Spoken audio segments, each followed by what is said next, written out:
guys, welcome back to my channel. I am Vagisha Mishra. I review and decode beauty pageants at my channel. So if you're watching this space for the very first time and you don't want to miss out on any pageant story, updates or tutorials, please go ahead and subscribe and also turn on the bell icon so you always get notified whenever a video goes live at my channel.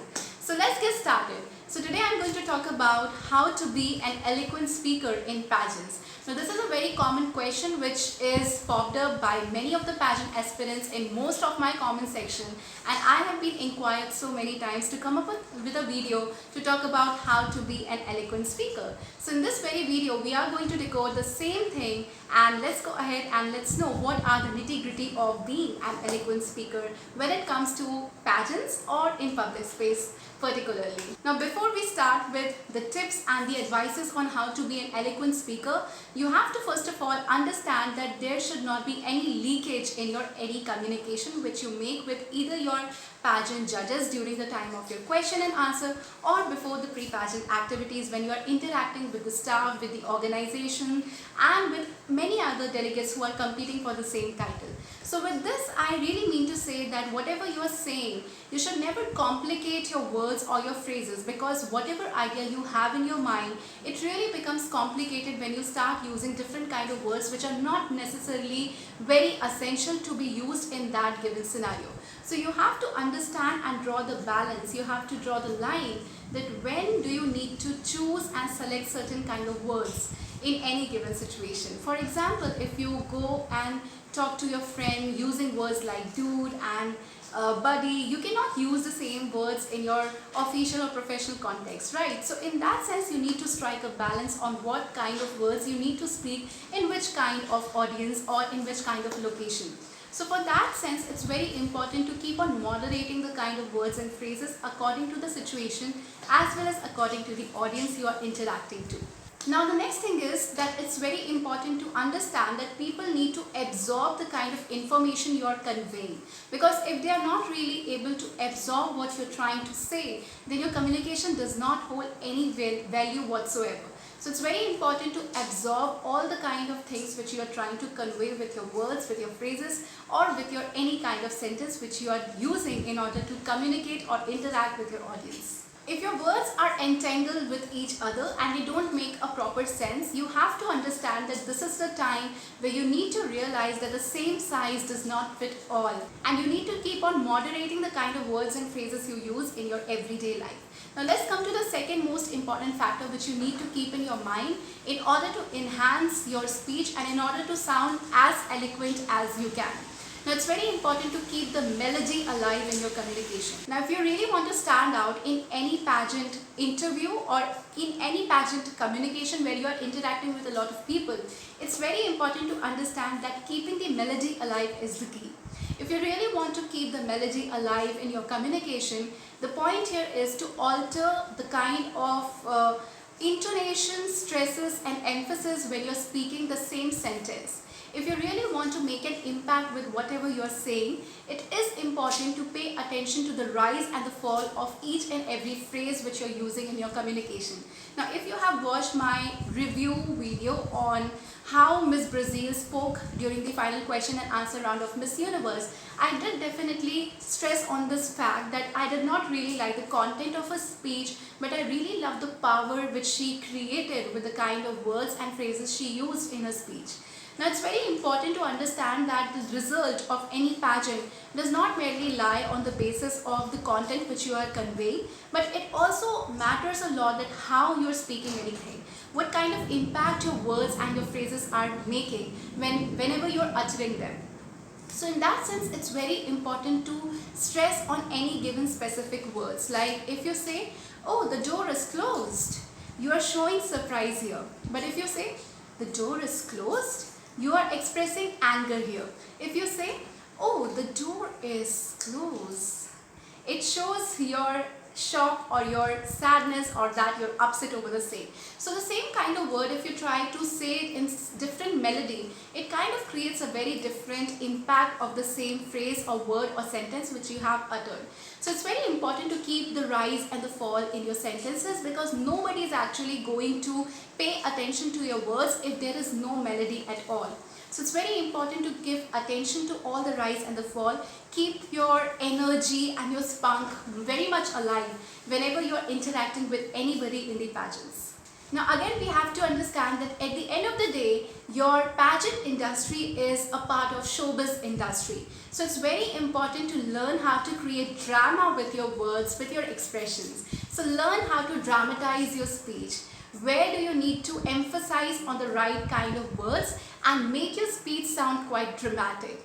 You can do that either by rises and fall in the kind of words, or by using your facial expressions, your eyes, and how you just raise your eyebrows in any given words, and so on. Where you're smiling, where you're not smiling, and so on. So in this way, you have to be very calculative and logical in order to emphasize on the right kind of words, and at the same time pay attention where you need to moderate the melody in your speech. The third thing which you really need to keep in mind is to generate curiosity and mystery. Now you have to understand that towards the end of the day, we all watch pageant because we want to get entertained.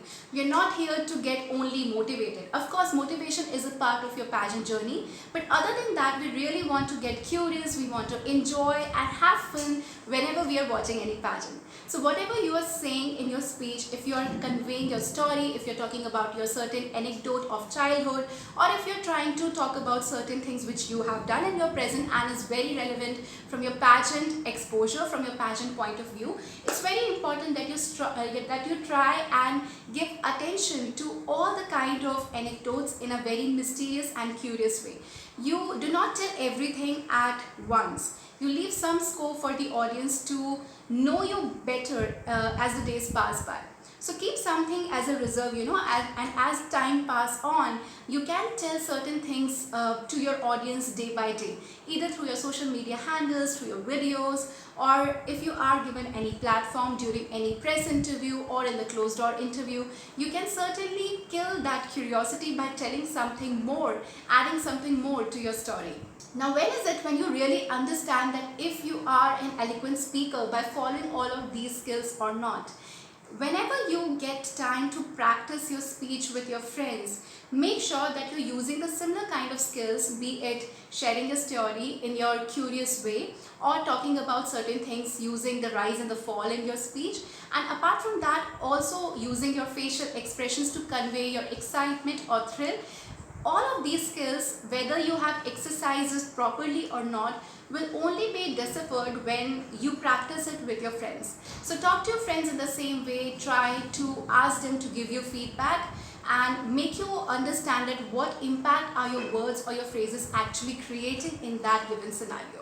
Now, it does take a lot of time in order to master the art of spontaneity in your speech, because nowadays we don't really want to look forward to any beauty queen who is just simply verbalizing all what she has learned in her pageant coaching classes, learn certain things and just uttering it anywhere. We do want to see certain kind of relatability factors. So it's not very important to, be politically correct, but it's more important to be very relatable. Even if you're making certain kind of mistakes in your speech, be it a grammatical mistake or whether you're not able to frame your words, how you're filling those gaps, that really is something which matters a lot. So in that sense, if you're able to manage all of it, and if you're able to connect to the jury and the audience in a most relatable way, that is when you really stand out as an eloquent speaker. Now, the last thing which I really want to point out is how loud is loud enough. Now, we usually understand that if you are being very low in terms of volume, whenever you're communicating with your audience, it's really important to understand and judge yourself what kind of impact your voice is creating. So what you can do is you can record your voice and understand how loud are you while interacting with the audience. Now, at the one hand, if we want our audience to hear to us clearly whatever we are saying, on the other hand, we also want to come across as somebody who is humble, confident, but at the same time not shouting on the top of one's throat. So you need to understand that you need to strike a balance between your volume. You're not neither too loud, you're not too very low and distant and far-fetched, in terms of your voice. So in that sense, it's very important to emphasize on the correct volume. Instead of, increasing the pitch of your voice, you can work upon the authority in your tone. And authority of your tone is everything. Especially if you talk about the final question and answer round, A woman who speaks with a lot of authority in her voice gets the crown. We have seen that in many of the editions of Miss Universe pageant and also at Miss World pageant, especially if we talk about Miss World 2012 or 15.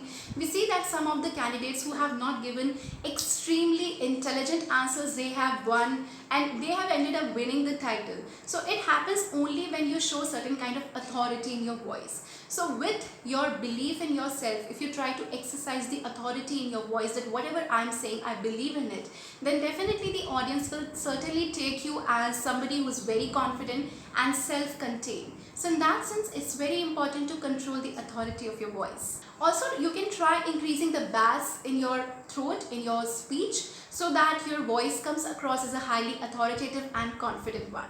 So that was all for this video. Do let me know in the comment section if you found this video helpful, and I'm sure that if you believe in yourself, if you try to show the same kind of belief which you have in your words and your phrases, I'm sure that the audience will certainly get the same kind of belief and confidence while listening to you as a speaker. So thank you for watching. I'll see you guys soon in the next one. Bye bye.